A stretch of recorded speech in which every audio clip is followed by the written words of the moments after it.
Corporate booking film industry के इतिहास का सबसे काला सच। लेकिन आज इस चैनल पर हम कॉर्पोरेट बुकिंग की बात क्यों कर रहे हैं?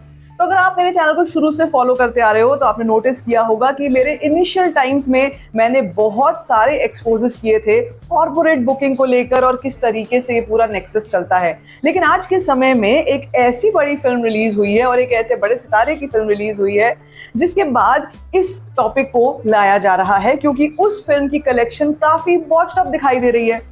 आप समझ गए हैं मैं किस फिल्म की बात कर रही हूं। उस फिल्म के साथ साथ में हम लोग बात करेंगे टॉप 5 ऐसी फिल्मों के बारे में जिनका नाम कॉर्पोरेट बुकिंग के साथ में जुड़ा और आखिर क्यों ऐसा हुआ। साथ साथ में एक ऐसी प्रोडक्शन कंपनी भी जिसका नाम है मैड फ्रॉड फिल्म्स। वैसे नाम कुछ और है और आप समझ गए होंगे मैं किस फिल्म प्रोडक्शन की बात कर रही हूँ। उसके नाम के साथ ये कॉर्पोरेट बुकिंग शब्द कैसे सिनोनिमस हो गया है आज के टाइम में, उस बारे में भी बात करने वाले। तो याद है आपको वो दौर जब कॉकटेल जैसी फिल्में आती थी, इम्तियाज अली वो फिल्में हमारे लिए बनाते थे। वक्त बीता, हमने गोगुआ गॉन जैसी फिल्म देखी, उसके बाद फाइंडिंग फैनी जैसी फिल्म देखी, उसके बाद मिमी आई और यही फिल्में, भेड़िया आई, स्त्री आई, यही फिल्में ऐसी हैं जो हमारे दिलों में घर कर गई थी और हमको लगता था वाह यार मैड फ्रॉड फिल्म्स क्या काम कर रहे हैं। लेकिन आज के समय में इनके नाम के साथ कॉर्पोरेट बुकिंग सिनोनिमस हो गया है। क्यों? क्योंकि पिछले 4-5 सालों में इस प्रोडक्शन हाउस ने बहुत तेजी से ग्रोथ देखी है। और देखो यार, ग्रो करना कोई गलत बात तो नहीं है, हर कोई ग्रो करना चाहता है, लेकिन इतना एक्सपोनेंशियली किसी प्रोडक्शन हाउस का ग्रो करना लोगों के दिमाग में बहुत बड़ा डाउट लेकर के आया। और जब ऐसा हुआ तो इन्वेस्टिगेशंस हुई तो पता चला कि यार कॉर्पोरेट बुकिंग के एक अलग ही तरह के किंग बन चुके हैं ये लोग, यहाँ पे अलग ही गेम चल रहा है बॉस। तो बात कर रही हूँ उस दौर की जब बॉयकॉट बॉलीवुड ट्रेंड चला था। उस ट्रेंड के ऊपर भी मैंने बहुत काम किया था और आपको बताया था कि एक्चुअली साउथ की फिल्में क्यों इतनी पॉपुलर हैं, साउथ का म्यूजिक क्यों इतना पॉपुलर है और क्यों आज के समय में भी वो सारी फिल्में, कहानियां रेलेवेंट हैं as compare to Hindi films. 2022 में कुछ ऐसी प्रैक्टिसेस होनी स्टार्ट हो चुकी हैं हिंदी फिल्म इंडस्ट्री में जिनको सुनकर आप शॉक में आ सकते हो। फ्रॉड फिल्म्स ने एक ट्रेंड चालू कर दिया 2022 के बाद, जिसमें लगातार वो फिल्में लाते रहे और इन फिल्मों की सक्सेस का बखान करते रहे। देखो एक कहावत है, काम करो ना करो काम की फिक्र करो, फिक्र करो ना करो फिक्र का जिक्र करो। ऐसा करोगे तो परसेप्शन बन जाएगा और ऑडियंस को ऐसा लगेगा कि भाई बहुत सीरियस फिल्म चल रही है, बहुत सीरियस बिजनेस चल रहा है। मैड फ्रॉड फिल्म्स ने क्या करना शुरू किया, फिल्में तो बनाई ही, साथ साथ में कॉर्पोरेट बुकिंग्स भी करवाई, यानी खुद उन फिल्मों की टिकट ब्लॉक बुकिंग से खरीदी और उसके बाद अपनी ही ऑडियंस को एक तरीके से बिठा दिया उन फिल्मों को दिखाने के लिए और इतना बड़ा नंबर चेप दिया सामने हमारे कि देखो भाई हमारी फिल्म के ये कलेक्शंस आए हैं। इससे पहले भी बहुत से लोग बहुत सी बातें इस प्रोडक्शन हाउस के बारे में कह चुके हैं और जब एकजुट होकर आवाज आगे आने लगती है तो इसका मतलब कहीं ना कहीं थोड़ी बहुत सच्चाई जरूर होती है। तो मुझे याद आता है वो टाइम जब करण जौहर भी अपनी फिल्मों को इसी तरीके से दिखाते थे, लेकिन वो इतना बड़ा झोल कभी वो भी नहीं कर पाए जिस तरीके का दिनेश विजन करके दिखा रहे हैं। इसी के चलते कुछ अच्छी फिल्मों ने भी सफर किया जो मैड फ्रॉड के बैनर के तले बनी हुई फिल्में थी, जैसे कि छावा। खुद भी पता था कि छावा इस तरीके का कलेक्शन कर रही है, लेकिन वही है ना कि उनके जो प्रोडक्शन कंपनी थी उसके नाम के आगे इतना बड़ा धब्बा लगा हुआ था कि लोग क्वेश्चन कर रहे थे छावा की बॉक्स ऑफिस कलेक्शन को। तो शुरुआत करते हैं उन फिल्मों के बारे में जिनके बारे में मैं बात कर रही थी कि कौन सी ऐसी फिल्में थी जिन्होंने कॉर्पोरेट बुकिंग के थ्रू अपना परसेप्शन जनरेट किया, ऑडियंस को चीट किया। 2022 में ही रिलीज हुई फिल्म करण जौहर की फिल्म थी जुग जुग जियो। आपको याद है वो फिल्म कैसी थी, उस फिल्म का कंटेंट कैसा था? वरुण धवन थे मेन लीड में और हमको भी याद है कि वो फिल्म इतनी खराब थी कि जो उनके फेवरेट समोसा क्रिटिक्स हैं उन्होंने भी उस फिल्म को आधे स्टार का नंबर दिया था। बट वी ऑल नो किस तरीके का कॉर्पोरेट बुकिंग झमेला घोटाला वहां चल रहा था। दिखाया जाता था कि फिल्म बहुत बड़े कलेक्शंस कर रही है, बहुत बड़े बड़े नंबर्स ला रही है, लेकिन खाली थिएटर्स पड़े थे। ये बात सच है कि बहुत लोगों ने जाकर थिएटर्स में जाकर रिकॉर्डिंग करके बाकायदा दिखाई थी कि देखिए बॉस ये तो थिएटर खाली पड़े हैं, क्यों लोगों को पागल बनाया जा रहा है। वो फिल्म थी जिसने एक तरीके से आई ओपनर का काम किया, लेकिन फिर भी यहाँ पर कॉर्पोरेट बुकिंग बंद नहीं हुई, यहाँ पर कॉर्पोरेट बुकिंग और ज्यादा बढ़ती गई और आज के समय में बॉक्स ऑफिस के ऊपर बहुत बड़ा क्वेश्चन मार्क है। कोई किसी भी कलेक्शन को रियल नहीं बता सकता, कोई किसी भी कलेक्शन की ऑथेंटिसिटी नहीं प्रूव कर सकता कि एक्चुअली ये कलेक्शंस रियल हैं या फेक। जुग जुग जियो के बाद नंबर आता है उस फिल्म का जिसकी मैं बात कर रही थी, मैड फ्रॉड फिल्म्स ने, जिसको बुरी तरीके से कॉर्पोरेट बुकिंग और गंदी वाली कॉर्पोरेट बुकिंग करके दिखाया। वो फिल्म थी भूल चूक माफ। ये फिल्म रिलीज हुई और इसको ओटीटी पे मैंने देखा।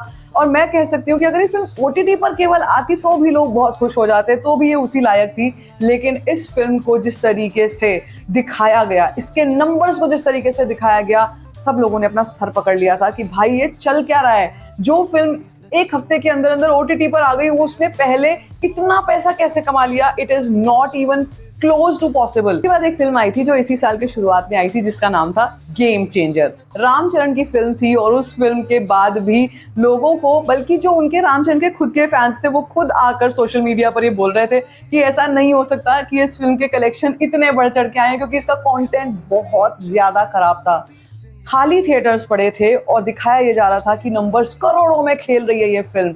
इस फिल्म के प्रोड्यूसर्स को कोई फर्क ही नहीं पड़ता है, पैसा ही पैसा है बाबू भैया, आने दो पैसा। 2025 हैज बीन अ ईयर जिसपे कॉर्पोरेट बुकिंग के को अगर बोला जाए कि साल की शुरुआत ही इससे हुई थी, तो ये गलत बिल्कुल नहीं होगा। इस फिल्म में चौथा नाम आता है अक्षय कुमार की स्काई फोर्स का, जो इस साल के शुरुआत में रिलीज हुई थी और जिसका कंटेंट जेन्युइनली बहुत बहुत बहुत अच्छा था। लेकिन उस फिल्म के साथ भी यही नाम जोड़ा गया था कि ये फिल्म भी कॉर्पोरेट बुकिंग और बल्क बुकिंग और ऑफर्स के थ्रू इस नंबर पर आई है, और वो नंबर भी कहीं ना कहीं बहुत ज्यादा बॉच्ड अप नंबर था। लेकिन मैं आपको बता दूं, इस स्काई फोर्स के साथ अगर मुझे कहना पड़े कि इस फिल्म के साथ जो नंबर्स आए थे वो ब्लॉक बुकिंग से ज्यादा ऑफर्स और डिस्काउंट्स की वजह से दिखाए गए थे, और ये कहीं मेंशन नहीं किया गया था कि ये जो नंबर आ रहा है this is a discounted number, discounted offer की वजह से आ रहा है, या 1+1 हो गया या बाकी ऑफर्स हो गए उसकी वजह से आ रहा है। ऐसा कुछ भी नहीं था, बल्कि इस टाइम पर यह बताया गया था कि ये फिल्म के कलेक्शंस बहुत हाई, स्काई हाई हो चुके हैं। और आपको भी याद है तरन चाचा ने भी क्या बातें बोली थी, आपको भी याद है कि कोमल नाटा ने जाकर उस टाइम पर एक्सपोज किया था कि नहीं भैया ये सब तो सब झूठ चल रहा है। लेकिन अब जो फिल्म रिलीज हुई है, जी हाँ, अब उस फिल्म पर आते हैं जिससे मैंने शुरुआत की थी, सितारे जमीन पर। आमिर खान की फिल्म है, आमिर खान को कोई जरूरत ही नहीं थी पहली बात तो इस फिल्म को बनाने की, दूसरी चीज इसका नाम तारे जमीन पर से सिनोनिमस रखने की और ये कहने की नहीं है तो सीक्वल नहीं है, और तीसरी चीज इस तरीके की गतिविधियों में लिप्त होने की जिससे उनका कोई वास्ता नहीं है, उनको जो करना नहीं आता और जो उन्होंने शायद कभी किया भी नहीं था। लाल सिंह चड्ढा से भी ज्यादा छीछा लेदर आमिर खान की सितारे जमीन पर है की वजह से हो रही है, क्योंकि इस फिल्म के साथ साथ चौथे दिन पर ही ऑफर स्टार्ट हो गया है 75 रुपए की टिकट का। Yes, you heard me right. पहले क्या होता था, 99 रुपीज की टिकट होती थी, अब 75 रुपीज की टिकट बिक रही है। अकॉर्डिंग टू सैकनेल, डे नंबर 3 पर सितारे जमीन पर ने कमाए 27.5 करोड़ रुपए, 27.5 crore rupees according to Sacnilk on day number 3 which was a Sunday.